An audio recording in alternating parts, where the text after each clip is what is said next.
It's 9:47 p.m. John ate dinner 2 hours ago, a real one. Chicken, rice, vegetables, a proper meal. And yet here he is again, standing in front of the open fridge, and he honestly doesn't know why. His stomach is full. His brain hasn't gotten the memo. Something inside him is asking for food and it won't shut up. If you've ever stood in that exact spot, you already know this feeling. And it started long before tonight. His biology has been working against him since the moment he woke up this morning. Most of it was set in motion before dinner. So let's rewind. This morning, John slept 5.5 hours. He'll tell you he's fine. His body has other ideas. While he was scrolling on his phone at 1 a.m., his stomach was already producing a hunger hormone called ghrelin. Ghrelin's only job is to tell your brain we need food. The less you sleep, the more of it you make. In a University of Chicago study, men who slept 4 hours instead of 8 ended up with 28% more ghrelin and 18% less leptin, the hormone that tells your brain you're full. That hormonal shift happened in just 48 hours. So John walks into the kitchen already chemically hungrier than he should be. He grabs the cereal. The box says whole grain, good source of fiber. It has a picture of a heart on it. But it's also engineered inside a lab by people whose entire job is to make John eat more than he meant to. The same playbook is used across nearly every processed food on the shelf. In 2019, a researcher at the NIH named Kevin Hall ran a study that should have been on every front page. Here's what he did. He locked 20 adults inside a clinical research center for a full month and controlled every meal. For 2 weeks, they ate ultra-processed food. For the other 2 weeks, whole unprocessed food. Same people, different diets. The meals were matched on calories, protein, fat, carbs, fiber, sodium, sugar. On paper, the two diets looked completely identical. But here's what actually happened. On the processed diet, people ate 500 extra calories every single day without even realizing it. Their bodies just kept asking for more and more. Even when they were full, the signal to stop never seemed to arrive. That's John's cereal. That's John's lunch sandwich with the soft white bread. That's the protein bar he eats thinking he's healthy. The food itself is the problem. It's not John's willpower. It's not his discipline. The food was designed exactly this way. What's happening inside him is purely mechanical. Whole foods, the kind your grandmother would recognize as food, are dense, fibrous, chewy. They take time. They stretch the stomach. They slowly release nutrients that tell your brain, hey, we're good. Stand down now. But ultra-processed foods skip every one of those steps. They bypass everything. They don't speak the language your body wants to hear. They're so soft you barely chew them. They're calorically dense, lots of energy packed into very little volume. Engineered, not grown. They hit a specific combination of fat, sugar, and salt that flips reward switches in your brain that whole food never touches. So John keeps eating because his food was literally built to keep him eating. He's not weak. He's responding exactly as intended. By 7 p.m., John has a thought he's had 1,000 times before. I just need more willpower. I need to try harder. That single thought is what's keeping him stuck. Willpower is actually a finite resource that runs out with every decision you make.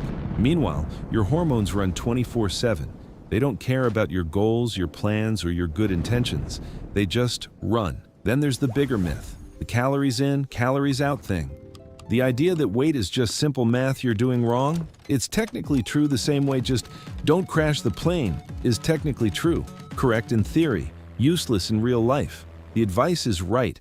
The advice is also completely useless to John because it treats his body like a simple calculator. When his body is actually a chemistry lab, John's calories out changes based on what he eats. His hunger changes too. His energy, his sleep, his mood, his cravings, all of it changes based on what he eats. Food doesn't just add calories. Two people can eat 2,000 calories a day and end up in completely different bodies because their hormones did completely different things. John was sold a model of his own body that doesn't work. He's been blaming himself for years for the wrong equation. But the worst news is that John doesn't just have one hormone working against him, he has three of them, all firing at once. First, ghrelin. We already met it. It rises before meals and after bad sleep. Think of ghrelin as your body's alarm bell. Second, leptin. It's made by your fat cells. It tells your brain how much energy you currently have stored in your body. So the more body fat you carry, the more leptin you should produce. Sounds great. More fat, more fullness, problem solved, right? But here's the catch. In people who eat a lot of processed food, the brain literally stops listening to the leptin signal. Researchers call it leptin resistance. Your fuel gauge is screaming completely full while your brain stubbornly reads empty. The wires are crossed. Third, insulin. When John ate that cereal at 7:30 a.m., his blood sugar shot straight up like a firework into the sky. Insulin came rushing in to clean up all that sugar. And it cleaned up way too much. It overshot the target completely. 90 minutes later, his blood sugar crashes below where it started. His brain reads low fuel emergency. He's hungry again. John has been riding a hormonal roller coaster since 7:30 this morning, and he never even knew he had bought a ticket. Which brings us back to the fridge, back to 9:47 p.m. Back to John, wondering what's wrong with him. Nothing is wrong. The fix is small, and you can genuinely start it tomorrow. You don't need a new gym. You don't need a complicated plan. When John wakes up, instead of cereal, he eats protein and fat. 3 eggs, some avocado, a little fruit if he wants. This one tiny swap does 4 powerful things at once. It's not magic. It's biology finally getting the right ingredients to work. First, protein triggers a fullness hormone called peptide YY, which keeps him satisfied for hours, not minutes, real, sustained, lasting fullness. Second, fat slows digestion down so his blood sugar doesn't spike like a firework. Instead, it rises gently, like a gradual hill. No spike means no crash. And no crash means no mysterious 10 a.m. hunger he can't explain. His morning stays calm and steady, and he just chewed actual food, which his stretch receptors in his brain instantly recognize as a real meal. Everything works as designed. By 11 a.m., John isn't thinking about food anymore. He's just living. That constant background hum of hunger he never noticed is gone. By 1 p.m., he eats lunch because he's actually hungry.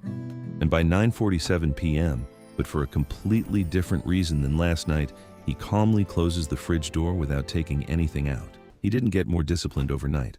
The food simply got out of the way, and his biology finally got to do its job. If you've been blaming yourself for the late-night snacking, the cravings, the 9:47 p.m. fridge raids, please listen. You are not weak. You were just running a body that was getting hijacked by food. It wasn't built to eat and sleep it wasn't getting enough of. Try the breakfast swap for 1 week. Just one. Then watch the next video